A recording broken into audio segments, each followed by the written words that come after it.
Bueno, como lo anunciábamos, tenemos en este momento la posibilidad de conversar con don Rolando Villena, defensor del pueblo. A propósito de él y de su gestión, yo quiero compartir con usted una anécdota que tiene como protagonista al defensor del pueblo, que apenas posesionado en el cargo, electo, con una nube de dudas sobre él, asiste a un programa que yo tenía en una radio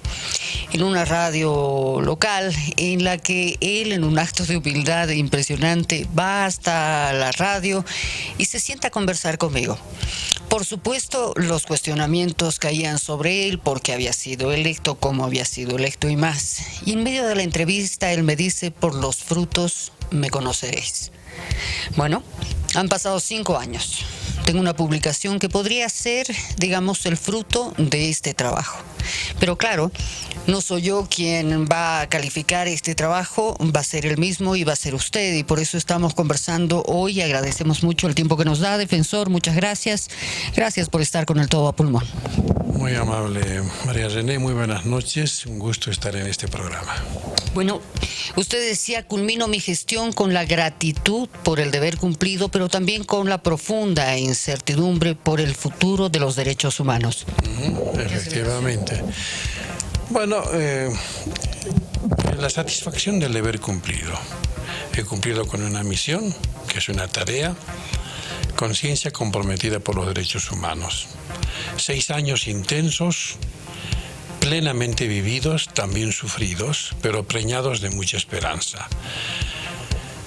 Como estamos en un proceso de transformación de la sociedad y del Estado, hay temas que son álgidos. El tema relacionado, por ejemplo, con la justicia, un tema pendiente, de manera tal que no podríamos sustraernos de dar una apreciación sobre cuántos derechos humanos se vulneran en el día a día, porque no hay acceso a la justicia, no hay el debido proceso, o no se presume de inocencia, y estos principios que hacen a la vida misma del acceso a la justicia en nuestro país aún no se han materializado. No quiero decir que no se hayan materializado, en parte se ha avanzado, pero ¿cuánto falta por avanzar? Ese es un tema pendiente.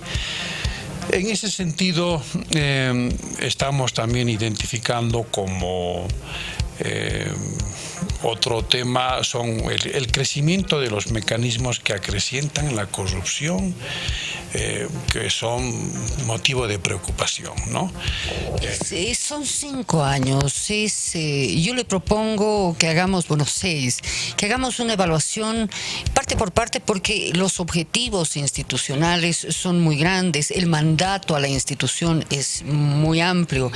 Y dentro de eso, usted decía, los principios de justicia, igualdad, libertad, interculturalidad y dignidad, así como la situación de los derechos humanos en Bolivia, decía, se ven afectados por una serie de factores como la desinstitucionalización del Estado, la corrupción y la violencia.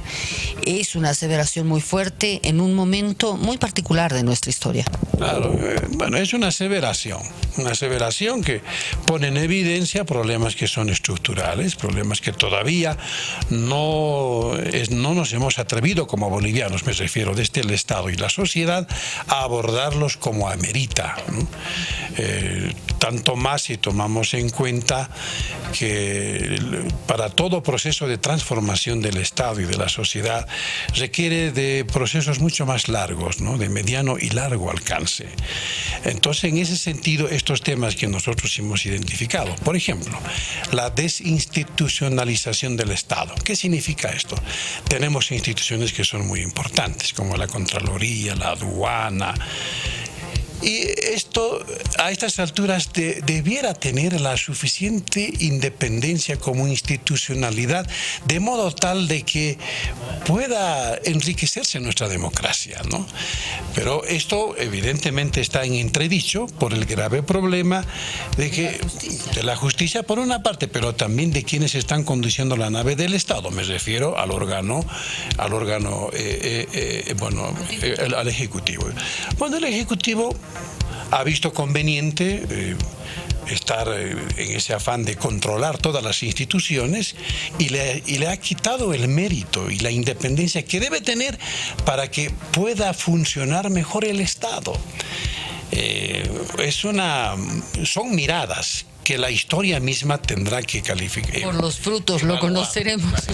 Y veremos si lo que se está haciendo ahora va a dar un resultado que permita avanzar, o al menos nos dará también insumos para decir aquí ha habido un estancamiento o hemos retrocedido. Entonces, pero vale la pena que con estos que estamos señalando es alertar y alertarnos nosotros mismos para que no nos pesque la historia como que no hemos hecho, como que hemos dejado pasar los momentos más importantes para tomar las medidas pertinentes. Ahora, dentro lo que se engloba en desinstitucionalización del Estado, el ciudadano común y la institucionalización, pareciera que el ciudadano ha dejado de creer en las instituciones como tales.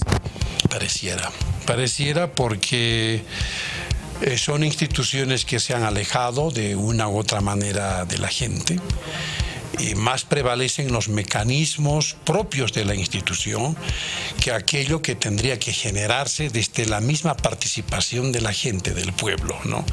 Una institución es fuerte en la medida que la gente participa, que la gente conoce sus derechos, conoce sus deberes, hace ciudadanía, construye en el día a día. Cuando eso no está muy claro y solamente está limitado al accionar estrictamente técnico, jurídico de las cosas y a la aplicación fría de instrumentos que de pronto la gente no entiende, ¿no? ¿Cómo funciona esto? Y a eso sí se suma que no hay la suficiente capacidad técnica como para que la institucionalidad pueda tener un momento fundamental para la transición de una gestión a otra, ¿no? Esto es muy importante porque no todo pasa por medidas políticas. Lo político es importante porque nos da el norte. Lo técnico tiene que estar también en esa línea para que haya continuidad, para que la gente reciba señales de que aquí algo nuevo está pasando, que las instituciones están transparentando, por ejemplo, procesos que son tan importantes. El acceso a la información. El acceso a la información no tendría que ser restringida. En la medida que tengamos más niveles de participación, que la gente tenga acceso a la información, que los medios de comunicación también tengan, estaremos generando las mejores condiciones subjetivas para que la gente diga, sí, efectivamente, esto sí me da muy buena señal y sé que aquí no hay corrupción, o si hay un mecanismo que está funcionando y eso se transparenta y sabemos casi al día lo que está pasando. A mayor nivel de desconfianza en el manejo de estos instrumentos y decir, nosotros nos cerramos porque estamos ejerciendo el poder, estamos haciendo una torpe interpretación de la gestión pública, porque la gestión pública necesariamente tiene que estar articulada desde la participación de la gente, que es la razón de ser que tiene cualquier institución del Estado. Ahora, después de todo este tiempo, después de todos los tramos que hemos ido pasando en nuestra vida democrática, este 2016 podemos decir que los bolivianos somos todos iguales. ¿Restan esfuerzos todavía, por ejemplo, para lograr la igualdad de gente como la de tierras bajas, la de los tibnis, pueblos indígenas como tibnis y otros en el país? No, evidentemente desde el punto de vista estrictamente conceptual, digamos, todos somos iguales ante la ley, pero la realidad nos demuestra, porque pone en evidencia que no es así. Digamos, quienes son iguales ante la ley son aquellos que tienen las condiciones o son muy parecidos unos a otros en cuanto a condiciones materiales. Aquellos que no tienen condiciones materiales no tienen acceso a ellos. Entonces, queda eso solamente en un enunciado, ¿no? Y Y evidentemente en ese ejercicio hay vastas poblaciones en el país que no participan de ello, lamentablemente. Pueblos indígenas, por ejemplo. La Constitución dice son sujetos políticos. Recordará María René cuando se aprobó la actual Constitución, estuvimos en un momento de transición de la manera antigua, tradicional de hacer política, con las tiendas políticas tradicionales, ¿no es cierto? El reconocer a pueblos indígenas como sujetos políticos es fundamental, en lo conceptual. De hecho, eso se pone otra vez en evidencia que no se respeta. Y más bien se los ve como algo funcionales, en la medida que ellos son útiles para un fin que me he propuesto como funcionario del Estado, o incluso desde el mismo gobierno central, departamental y aún local, que son los municipios.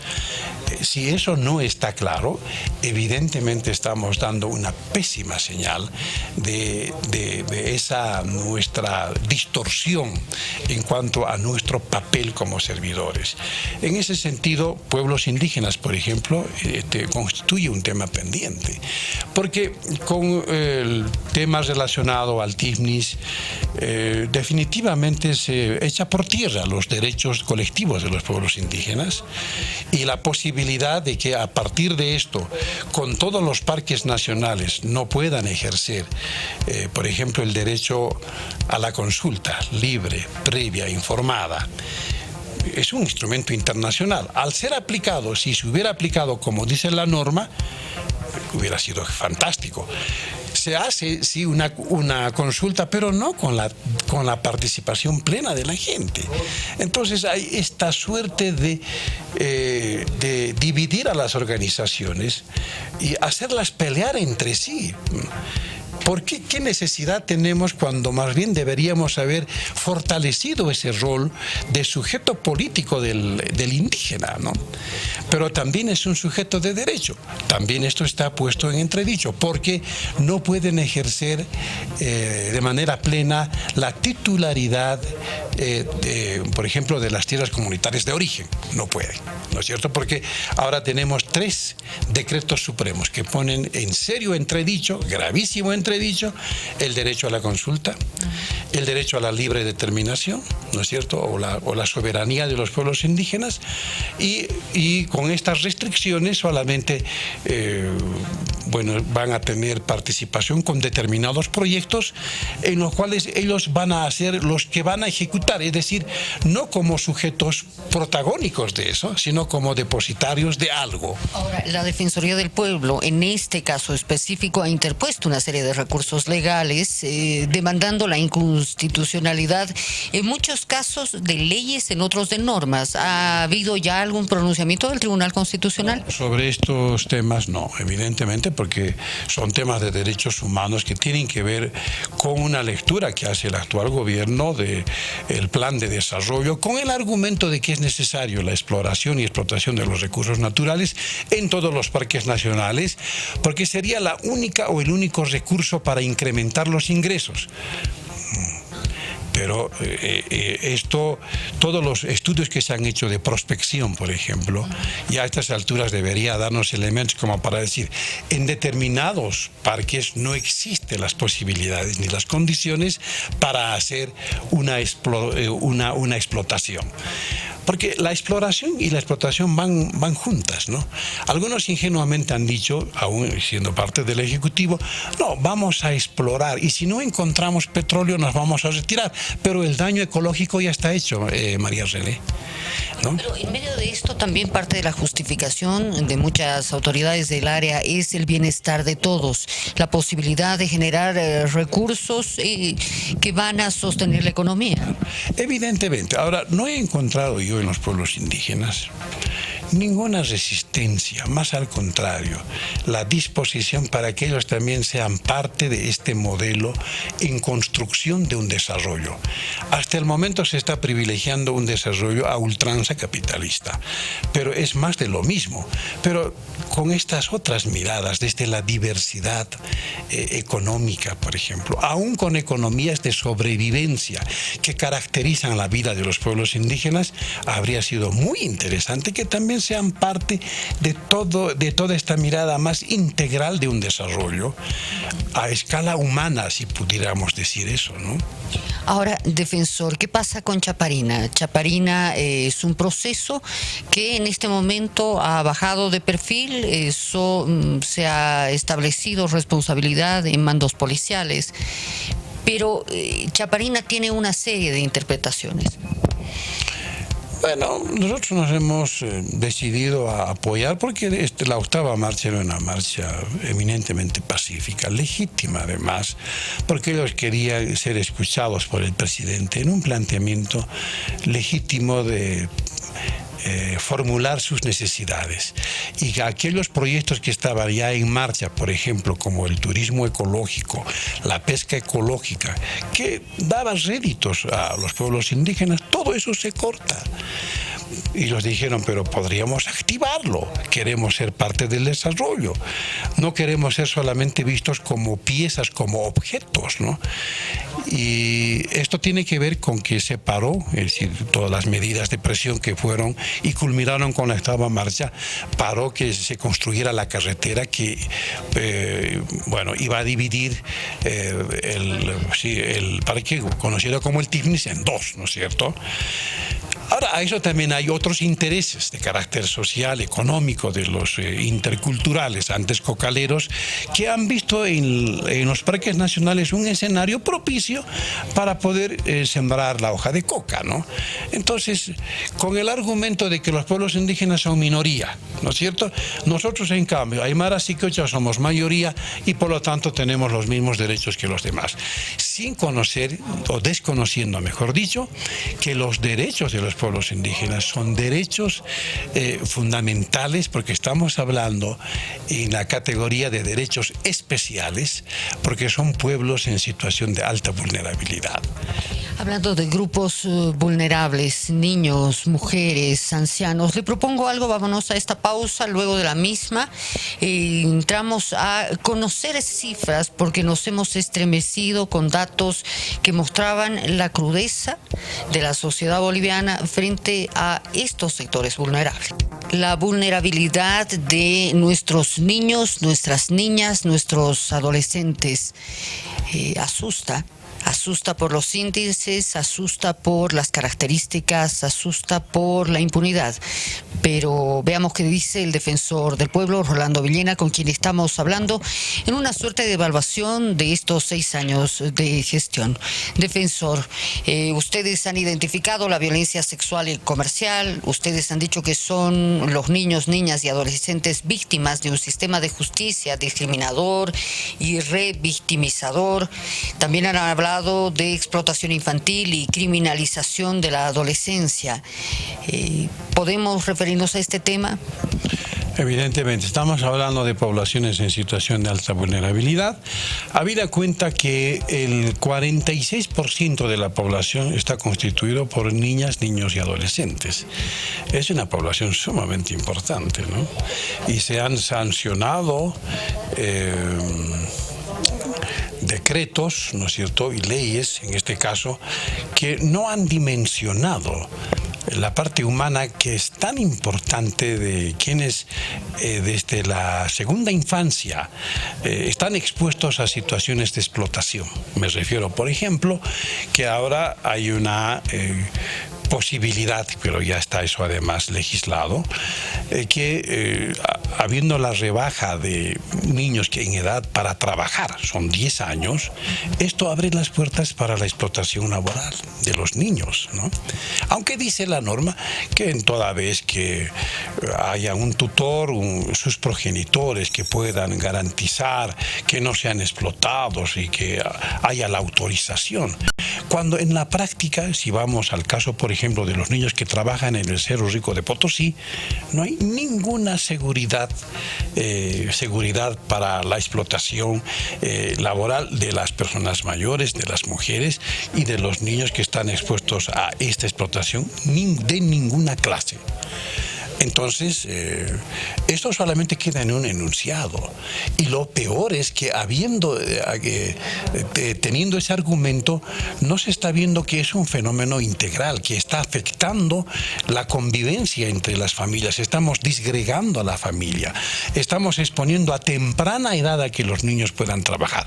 El otro tema tiene que ver con la imputabilidad, ¿no? De 16 años ahora a 14. ¿Cuál es la lectura que se está haciendo?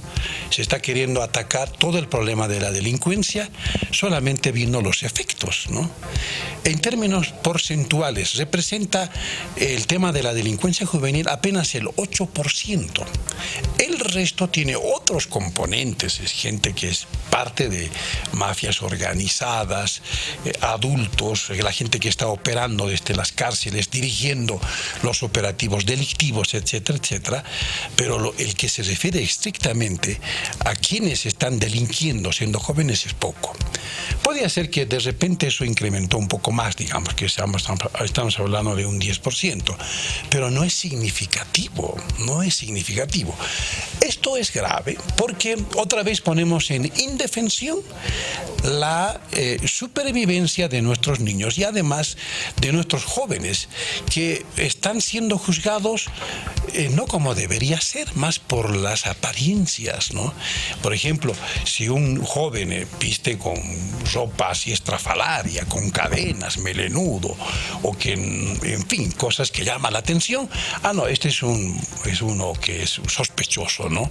Y antes se decía, estos son los vagos y mal entretenidos, ¿no? Entonces hay que perseguirlos a ellos, ¿no es cierto? Y ahí está precisamente otra norma de jóvenes en conflicto con la ley. Entonces, muchísimos problemas están acentuando más, por una parte, la crisis del sistema judicial como tal, pero también estamos poniendo en evidencia que no se está tomando en cuenta el papel de estas poblaciones que están expuestas permanentemente a mayores situaciones de vulnerabilidad. Violencia física, violencia sexual, podemos casar también el tema con trata. Evidentemente, por ejemplo, el fenómeno de la trata es el flagelo más lacerante que tenemos en el mundo. Trata y tráfico de personas es el tercer negocio más rentable del mundo, ¿no? Entonces nuestros niños, nuestras niñas son las que están expuestas cotidianamente a este flagelo. Habida cuenta que tenemos un proceso de desintegración también de las familias. El rol protector de la mamá y el papá sobre sus hijos ya es un tema secundario. Por razones de pobreza, extrema pobreza, la celebración, entre comillas, de fiestas donde los niños son abandonados y, bueno, expuestos a que cualquier persona interesada en captar o cooptarlos a los niños, eso es totalmente evidente y se están dando estos hechos. Ahora, tenemos una norma, está ayudando un poco para tomar medidas preventivas, pero todavía falta porque otra vez estos graves problemas tienen sus raíces en la inadecuada distribución de nuestra economía, porque ya tendríamos que avanzar más todavía en la distribución de la riqueza, hacer que los padres de familia, los progenitores, tengan acceso a fuentes económicas o a fuentes de trabajo estables y dignas. Eso estaría generando, como lo han pedido los niños trabajadores, ¿ustedes quieren que no trabajen? Bueno, no vamos a trabajar, como UNATSBO, ¿no? Unión de Niños Trabajadores a nivel nacional. Bueno, creo que están representados más en el eje central. Pero dice, magnífico, pero den trabajo a nuestros papás. Y nosotros no vamos a trabajar. Pero sin embargo las cosas están de mal en peor, ¿no? Y cuando ponemos eso en evidencia, dice, pero este defensor se está metiendo en cosas que son temas de derechos humanos. Obviamente estamos defendiendo una causa de aquellos que, estando en desventaja social, no pueden hacerlo por sus propios medios. Usted habla de la disgregación de familias. El tema migratorio está en primera línea. Bueno, independientemente de todos los desastres que pasan a partir de violencia, pero vayamos a hablar de migración. Ustedes han hecho gestión en diferentes países donde hay comunidades bolivianas importantes, donde se han producido fenómenos migratorios fuertes por razones económicas. Sí, bueno, el tema migratorio nosotros lo hemos abordado más desde esta mirada de la trata y tráfico de personas, que tiene también un eje que articula con la migración, tiene que ver, porque estamos hablando de la explotación laboral, que también es un conductor o un vector para identificar sectores débiles de la sociedad, niños o niñas proclives a ser explotadas laboralmente, pero también niñas y niños que por otra parte son del tráfico sexual, ¿no? Especialmente las niñas que vienen de la Amazonía, del Oriente Nuestro, están también expuestas a ello. Entonces hemos logrado, bajo el liderazgo de este servidor, constituir en el Consejo Andino de Defensores la red de trata y tráfico en los países del Consejo Andino. Hemos elaborado un diagnóstico basado en el que hicimos a nivel nacional, hemos ampliado el mismo en los 5 países andinos y tenemos ahora un diagnóstico regional sobre el tema. Eso es un avance, María René, excelente. Lo que nos ha de permitir también ya trabajar en términos de una estrategia. Tienen que haber estrategias de intervención como para que este tema a nivel internacional y con los países que ya citados pueda ser abordado de la manera más desde políticas públicas, empezando, ¿no es cierto? Y una atención muy cercana a estas poblaciones en términos de que estos derechos sean derechos que ahora vulnerados muy pronto, ojalá a mediano plazo sean restituidos y que no tengamos que seguir lamentando este fenómeno migratorio que tiene este rostro muy cruel porque sigue ocasionando situaciones traumáticas. Aún no tenemos nosotros los bolivianos como institución, casas de acogida que permita, por ejemplo, a las víctimas de la violencia, de la trata y tráfico, poder reinsertarse a la sociedad. Entonces, niñas que han sido víctimas de trata están en condiciones en total desventaja como para poder reinsertarse en la comunidad, pues. Qué difícil, pero dentro de esta lógica de reinserción, dentro de esta lógica de poder vivir, no sobrevivir, tenemos que hablar de la violencia en contra de las mujeres. Yo hay un vínculo muy cercano con una no valoración de la vida. Las escenas que se ven en Defensor son escalofriantes. Sin lugar a dudas, María René, estos son temas del día a día, tal es así que nos estamos acostumbrando a naturalizar la violencia contra la mujer. Esto es terrible porque la gente dice, antes no es que no había violencia contra la mujer. Ahora, a través de los medios, esto es la noticia, es el tema que concita la atención nacional como internacional. El grave problema está que el abordaje de la violencia contra la mujer, aún en el caso nuestro como bolivianos y como Estado y sociedad, no tenemos una política de Estado, que deberíamos tenerla.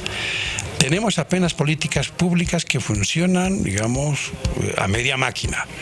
No hay todavía una estrategia para abordar la temática desde el Estado, ¿no? Hay un marco normativo. Claro, existe. Hay un marco que nos permite, ahora además, evidentemente, que se puede investigar. Hace 2 años atrás, recién los hechos de muerte perpetrados en contra de la mujer son conocidos como feminicidio, lo que antes era un homicidio, digamos, ¿no? Si una mujer víctima, bueno, pues porque bajo efectos del alcohol no se recupera. Claro, evidente, ya no se recupera, sin duda. Ahora, también eso nos ha permitido que este tema deje de ser conocido o que se quede en el ámbito familiar como un tema privado, ¿no? Toda la violencia perpetrada contra las mujeres es un tema de salud pública, fundamental, la norma lo dice muy claro. Sin embargo, las categorías mentales, nuestros valores del relacionamiento diario con la mujer, bajo figuras simbólicas, nuestra cultura misma que es muy machista, ¿no? Sigue activando a manera de caldo de cultivo para que este tema continúe. No hay, como diciendo, bueno, parece que es nuestra suerte y qué vamos a hacerle. No. Tenemos que tener conciencia clara que la violencia ese es un tema también con cada uno de nosotros. Y donde estemos, desde el lugar en que nos encontremos, hay que enfrentar con todo el rigor y estos tratos que se dan de desprecio a la vida, porque en el fondo está colocado ese tema, María René. Hay un desprecio profundo a la vida. La vida no vale nada. Entonces, y si esa vida tiene rostro de mujer, mucho menos, porque la mujer, qué sé yo, no son cosas que se han dado y no importa, hay que seguir. De manera tal que en cuanto a valores, es fundamental trabajar. Todo el fenómeno, el sistema educativo como tal, debe tener no solamente los valores, sino políticas que permitan el cambio de actitudes, el cambio de relaciones interculturales, interpersonales, intergeneracionales, para que enfrentemos el problema desde lo personal a niveles interculturales, ¿no es cierto? Y solamente así vamos a poder tomar este tema con seriedad, con responsabilidad, aplicando estas normas, pero también despojándonos, María René, de un tema que tiene que ver con la justicia.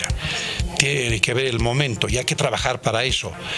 La justicia actualmente en vigencia, que es excesivamente punitiva, no es la solución para estos problemas. ¿Por qué? ¿Cuál es la solución? Es optar por la justicia restaurativa. La restaurativa tiene que ver también con el victimario, generar las condiciones para que la reinserción del victimario sea plena, sea también de corresponsabilidad, y donde no solamente se diga, bueno, es cuestión de aumentar, digamos, 30, 40, o sin derecho a indulto, que este desgraciado, por haberse llevado así, bueno, o cargar en su conciencia ya con cuántas vidas, que pague, y bueno, no importa que se seque en la cárcel. Eso no, porque evidentemente nos está llevando a un camino de una autodestrucción como sociedad.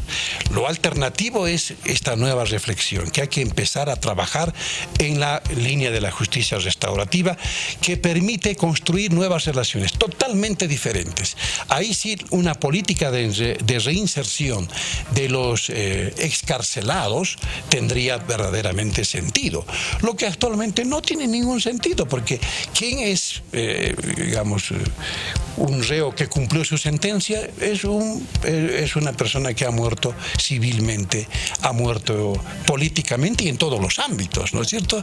Entonces no puede conseguir trabajo, no es aceptado en la familia, y muchos de ellos dicen, yo, mejor que me vuelva nomás a la cárcel, porque por lo menos allá tengo un lugar, sé con quién estoy conviviendo, aunque las cosas son difíciles, pero tengo por lo menos el pan seguro. Entonces, María René, este es un problema gravísimo, que ojalá nos haga despertar de este letargo profundo en el que nos encontramos, ¿no?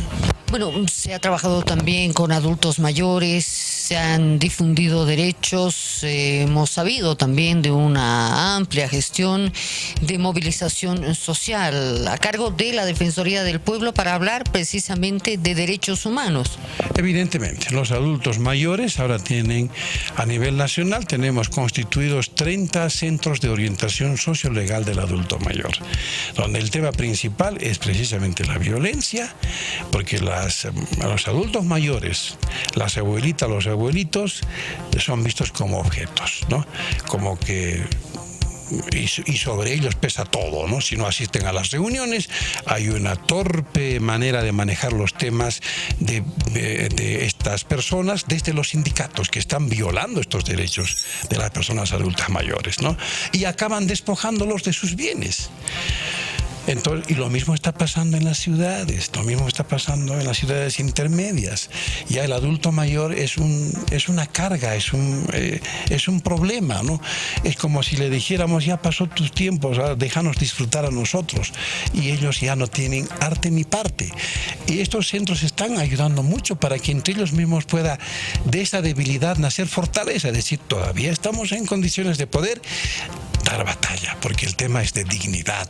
El adulto mayor en otros países de la región, María René, es considerado como fuente de sabiduría, de mucho respeto, y en lugar de tener una televisión encendida todo el día con programas que nada tienen que ver, qué lindo fuera que hayan diálogos intergeneracionales con nuestros abuelos, sus nietos, sus bisnietos, y aprender de ellos, y también ellos mismos que aprendan de los niños y de los jóvenes, ¿no? Y no decirlos, pero abuelito, hijito, deja con tus cosas, pues ya, tus tiempos ya son tiempos del pasado, vivimos otro momento, eso tiene que acabar.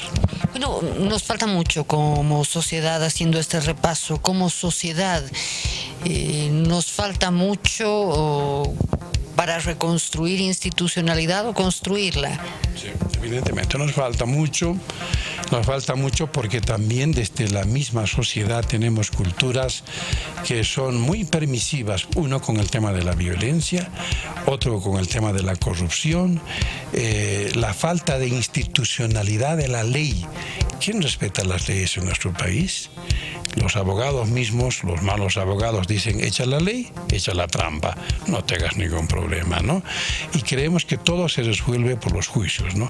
Hasta alegatos pequeños, acaba en amenazas, te voy a hacer un juicio, cuando son temas que podríamos conversarlo, arreglarlo, y no ir que necesariamente deriven en juicios. Esa cultura pleitista tiene que ser enfrentada. Entonces, eso tiene mucho que ver con todo este escenario complejo, ¿no? De manera tal que la identificación de estos problemas tienen que llevarnos a una toma de conciencia personal, institucional, familiar, grupal, para que podamos decir, estoy en condiciones de enfrentar esto, porque no podemos ser cómplices de la violencia, no podemos seguir permitiendo que hechos de sangre sigan enlutando a familias, dividiendo familias y haciéndolas más pobres de lo que ya están, ¿no? Como sociedad, los desafíos para la Defensoría, ¿usted la deja? Sí, los desafíos para la Defensoría precisamente tiene que ver con el cambio de esta mentalidad extractivista de los recursos naturales, ¿no?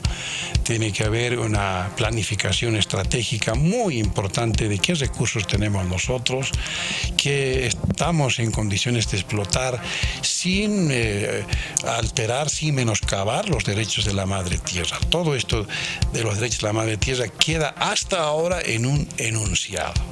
Y mucho de lo que se dice internacionalmente caen en saco roto, porque aquí estamos haciendo exactamente lo contrario. Ese es un tema pendiente que amerita reflexionar, pero además tomar medidas para que la madre tierra, como un ser vivo también que tiene derechos, nosotros podamos promover políticas que vayan en la línea de tener, ojalá, modelos de desarrollo que sean sostenibles. ¿Por qué sostenibles? Porque no podemos cancelar, no podemos hipotecar el desarrollo y el derecho al desarrollo y a la felicidad que tienen nuestros nietos, nuestros bisnietos y los tataranietos a lo mejor, ¿no es cierto? Claro. El país con esta visión para adelante, la sociedad con esta visión para adelante, la Defensoría, ¿qué tiene que hacer? La Defensoría tiene que hacer una evaluación de todo cuanto hemos recorrido, ¿no? La incertidumbre viene, María René, porque no sabemos qué es lo que va a pasar, ¿no? Yo quisiera que antes de tomar medidas, una dosis de humildad sería bien, y conocer. No puedo yo cambiar algo que no conozco. No puedo yo echar por la borda todo lo que hemos avanzado, porque conmigo estaría empezando todo, ya hay un camino hecho y la gente sabe eso, la gente está ahora activando los recursos que tiene en la línea de la exigibilidad, porque en la medida que vayamos potenciando más la exigibilidad desde los sectores menos favorecidos, estaremos abriendo pequeñas sendas de cara a la justiciabilidad. De manera tal que este es un tema central, que debe ser valorado en su verdadera dimensión y hacer que la Defensoría se mantenga como una institución independiente, una institución que no recibe órdenes del Estado, pero que está también dispuesta a aportar con soluciones, a aportar en la difusión de los derechos humanos, en la defensa de los mismos, en términos de fortalecer, si bien tenemos un Estado fuerte, pero la necesidad de tener sociedad fuerte, articulada, con dignidad, ¿no? Eso es el tema pendiente. Rolando Villaga, ¿qué pasa a partir del viernes? Bueno, voy a descansar, agradeciendo Un poquito, claro, agradeciendo a Dios por todo este tremendo trabajo que lo asumí con muchísimo amor. Y después de eso vamos a seguir, trabajando por los derechos humanos. No sabemos exactamente en qué ámbitos, pero toda la energía para seguir adelante. Defensor, muchas gracias por su tiempo. Gracias por recibirnos. Gracias. Hemos escuchado su voz, su evaluación y simplemente cerrar este encuentro con Rolando Villena en este casi último día de gestión, entregando este fruto a la sociedad. Por los frutos los conoceréis, me dijo, y con esa frase despedimos. Muchas gracias. Al contrario, María, a usted. Vámonos a pausa.